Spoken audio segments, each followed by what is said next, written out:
पलक एक बहुत बड़े परिवार से थी। पलक के पिता एक बहुत बड़े बिजनेसमैन थे।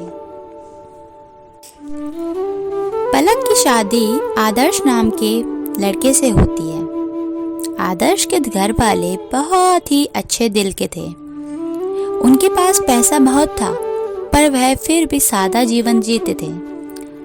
पलक को लगता था कि वह सबसे अमीर है, इसलिए वह सबसे सही से पेश नहीं आती थी। एक दिन पलक की जेठानी बोलती है, पलक चलो खाना लगा देते हैं, साथ में खाना खाते हैं। साथ में? मैं साथ में खाना क्यों खाऊं? मुझे नहीं खाना साथ में खाना। मेरे लिए तो अलग से कमरे में खाना भिजवा देना, मैं वहीं खाऊंगी। मुझे नहीं खाना इन गवारों के साथ। पलक अपनी जुबान संभाल के बात करो। हम सब तुमसे उम्र में कितने बड़े हैं, तुम हमें ऐसे गवार नहीं बोल सकती हो। हाँ जो भी है, पर मुझे साथ में खाना नहीं खाना है। मेरे लिए तुम कमरे में भिजवा देना। पलक की जेठानी को यह बात बहुत अच्छी नहीं लगती। वह सीधा माँ के पास जाती है और माँ को बोलती है, माँ आपको पलक के बिहेवियर का कुछ पता है? कैसे बात कर रही थी, आप सबको गवार बोल रही थी, साथ में मुझे भी। मुझे इसकी शिकायत आदर्श से करनी चाहिए, वही इसको सुधार सकता है। अरे नहीं बहू, ऐसा मत करो। अभी नई उसकी शादी हुई है, क्या पता सुधर जाएगी। कोई बात नहीं, शांति से रहो। भाई घर में सुख शांति रहनी चाहिए। ठीक है माँ, मैं उसके कमरे में खाना भिजवा देती हूँ। मालती पलक के कमरे में खाना भिजवा देती है और पलक दिन पर दिन ऐसी अजीबोगरीब हरकतें करती रहती है। एक दिन आदर्श और मालती और उसकी माँ तीनों बैठ के क्रिकेट देख रहे थे और वह बहुत शोर मचा रहे थे। यह पलक को बात समझ नहीं आती है, उसे बहुत गुस्सा आता है। वह अपने कमरे से बाहर आती है और सबको बोलती है, तुम सब ये गवारों की तरह क्या चिल्लाने में लगे हो? सब अपने अपने कमरे में जाके क्रिकेट क्यों नहीं देखते? मेरा तो सर दर्द करके रख दिया है। सब गवार है यहाँ के लोग तो। आदर्श बोलता है, पलक ये क्या बात है ऐसे बड़ों से बात करने की? तुम्हें कोई तमीज है या नहीं है? उसकी भाभी बोलती है, पलक तो बहुत पहले भी ऐसे काम कर चुकी है, ये कोई नई बात नहीं है। भाभी आपने मुझे बताया क्यों नहीं? इसका बिहेवियर तो बहुत ही खराब है।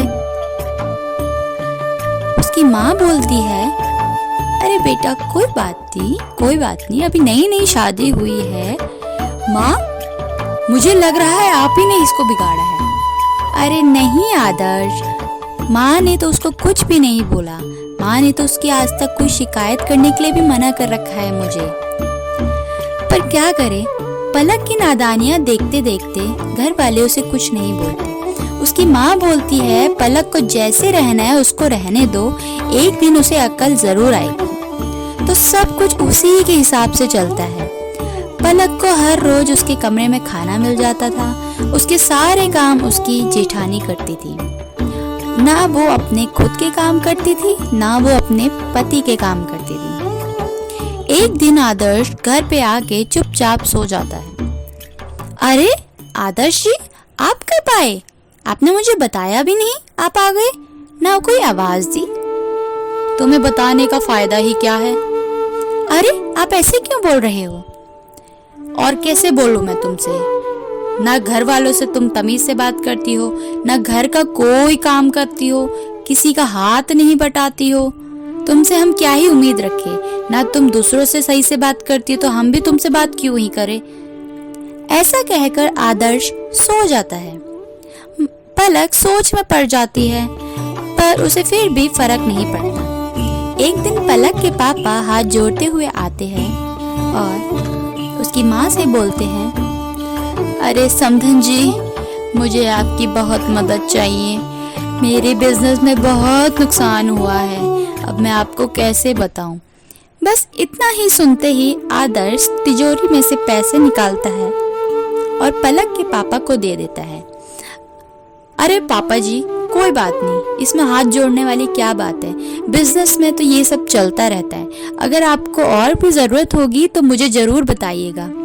अरे बेटा, पूरी पहले बात तो सुन लेते। मुझे इतने पैसे नहीं चाहिए, मुझे कम पैसे चाहिए। इतने में उसकी माँ बोलती है, अरे समधन जी, कोई बात नहीं, हमें पता है बिजनेस में यह सब तो चलता रहता है, यह भी आपके काम आ ही जाएंगे, इनको आप ही रख लीजिए। इतने में दूर से खड़ी पलक यह सब सुन रही थी। वह सोच रही थी, मेरे पापा तो इतने अमीर हैं, उनको फिर भी इन लोगों के सामने हाथ जोड़ने पड़ रहे हैं। पर इन लोगों का उनके पापा के प्रति बिहेवियर देख के मालती बहुत शर्मिंदा होती है। इन लोगों का उसके पापा के प्रति बिहेवियर देख के पलक बहुत शर्मिंदा होती है। वह सोचती है कि मेरे घर वाले इतने अच्छे हैं और इतने अमीर हैं, और मैंने आज तक इनके साथ कैसा व्यवहार किया है। पलक के पापा उसकी तरफ चल के आते हैं और उसे बोलते हैं, बेटा, मैंने तुम्हारी शादी बहुत सोच समझ के की है। यह घर बहुत अच्छा है और हम सबसे ज़्यादा अमीर भी है। तुम कभी भी अपनी अमीरी का घमंड मत दिखाना, क्योंकि हमारे पैसे इनके पैसों के सामने कुछ नहीं है। यह प्यार से रहते हैं, ये पैसों में नहीं जीते। पलक यह सब सुन के बहुत उदास हो गई थी कि उसने ये क्या किया। उसने अपने ही घर वालों के साथ इतना गंदा व्यवहार किया जो इतने अच्छे थे। उसके पापा वहाँ से चले जाते हैं, पर पलक सोच में पड़ती है। वह सोचती है कि मैं अपने घर वालों से माफी कैसे मांगू। उसकी सासू माँ बोलती है, अरे पलक, तुमने खाना नहीं खाया है ना, चलो मैं तुम्हारे कमरे में खाना भिजवा देती हूँ, तुम अपने कमरे में जाओ। पर माँ मैं, हाँ क्या माँ, मैं आज आप लोगों के साथ ही खाना चाहती हूँ। अरे क्या बात है, तो इसमें हिचकिचाने वाली कौन सी बात है, चलो आओ बैठो। पलक उसी दिन से सबके साथ घुल मिल के रहने का सोचती है और बहुत खुशी से रहती है। पर आदर्श और उसकी भाभी के साथ उसने बहुत बुरा किया था। तो क्या आदर्श और उसकी भाभी के दिल में वह पलक अपनी जगह बना पाएगी? आपको क्या लगता है, कमेंट कीजिए। नई कहानी के साथ फिर मिलेंगे, तब तक के लिए बाय बाय।